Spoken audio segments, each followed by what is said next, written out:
Queridos irmãos, queridas irmãs, neste dia 23 de janeiro de 2021, a palavra de Deus que foi proclamada na Santa Missa nos coloca por diante, já na primeira leitura, da imagem do santuário de Deus. E o faz evocando o santuário que Moisés construiu no deserto durante aquele período de travessia, onde eles deixaram a escravidão no Egito, o povo hebreu, liderado por Moisés, rumo à terra prometida. E nesse período no deserto, eles levantavam o santuário, feito de tendas, evidentemente, uma vez que eles eram ainda um povo itinerante.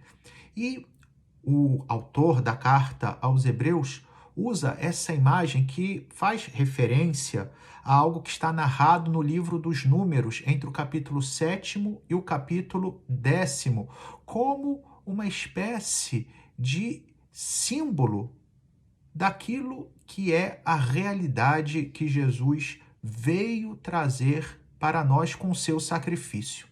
Então, só para que nós nos localizemos um pouco e para que possamos contextualizar melhor essa passagem, então, o livro dos Números narra algo que deve ter acontecido aproximadamente em meados do século XV antes de Cristo, né? Então, 1445 antes de Cristo.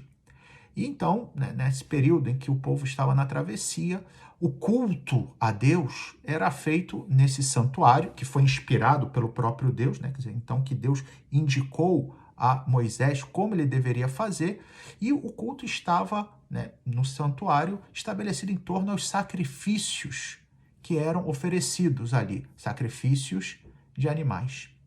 Uma vez já que o povo, né, tivesse conquistado a terra, já estamos no século X a.C., aproximadamente no ano 966, Salomão, o rei Salomão, filho do rei Davi, vai construir já em Jerusalém o templo já feito com pedras, né, onde vai então se centralizar todo o culto ao Deus verdadeiro. Esse templo, depois, no ano 586, vai ser destruído pelos babilônios, quando eles vão invadir Jerusalém e vão arrasar toda a cidade. Depois vai ser reconstruído, né, em uma forma esplendorosa, já em tempos do rei Herodes, né, aquele já que nós encontramos no Novo Testamento. E, finalmente, o templo será definitivamente destruído e nunca mais reconstruído pelos romanos no ano 70 depois de Cristo.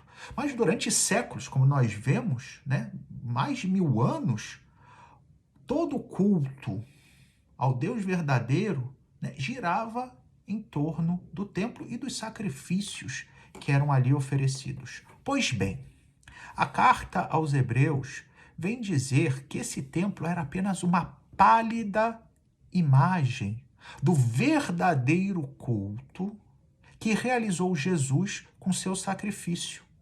E a carta aos Hebreus vai até além disso. Diz que se o sangue derramado daqueles animais irracionais era capaz de purificar externamente aos homens que participassem do sacrifício, diz o texto, né? Leio aqui literalmente, de fato, estamos no capítulo 9 da carta aos Hebreus.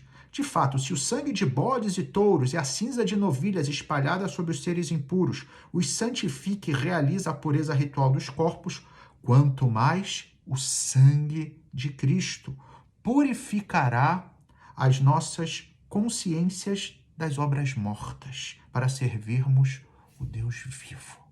O sacrifício de Cristo, que é o sacrifício definitivo, aquele em que, mais do que simplesmente fazer uma oferta de algo a Deus, é o próprio Deus que se oferece para nós, e se oferece por amor, para mostrar até onde chega o seu amor, o seu desejo de nos ter com Ele.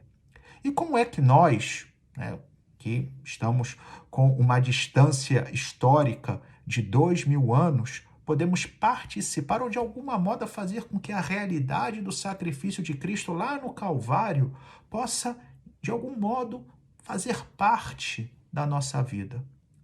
Queridos irmãos, queridas irmãs, todos os dias nos é aberta uma janela mediante a qual nós podemos adentrar nessa realidade. E essa janela, essa porta, é a missa.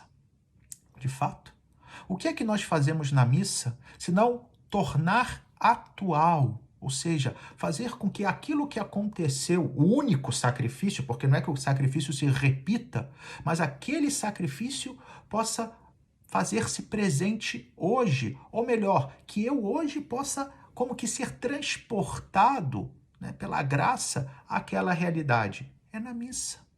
Na missa nós não fazemos outra coisa senão repetir aquelas palavras de Jesus na última ceia, onde ele ali já estabeleceu o meio, o instrumento para que nós pudéssemos participar do seu sacrifício. Tomou o pão e disse: tomai todos e comei. Isto é o meu corpo que será entregue por vós.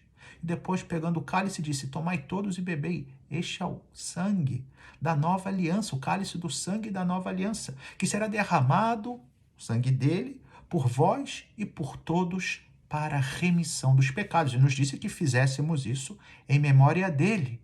Por quê? Porque todas as vezes em que celebramos a missa, essa realidade de amor, essa entrega, que os antigos sacrifícios nada mais eram do que uma pálida imagem, se faz uma realidade presente na minha vida.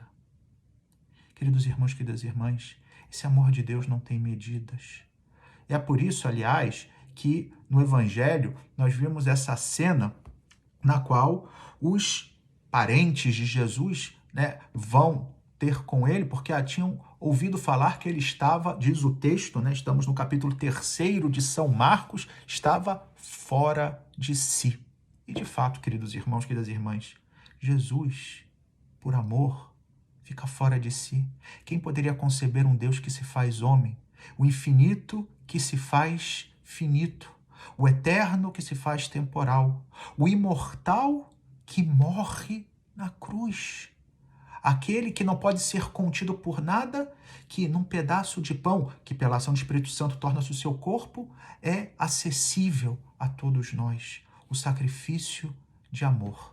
Queridos irmãos, queridas irmãs, como o Salmo de hoje nos propõe, o Salmo 46, que dizia: povos todos do universo, batei palmas, gritai a Deus aclamações de alegria, que eu e você, como o Salmo 46 nos convida, possamos gritar a Deus aclamações de alegria.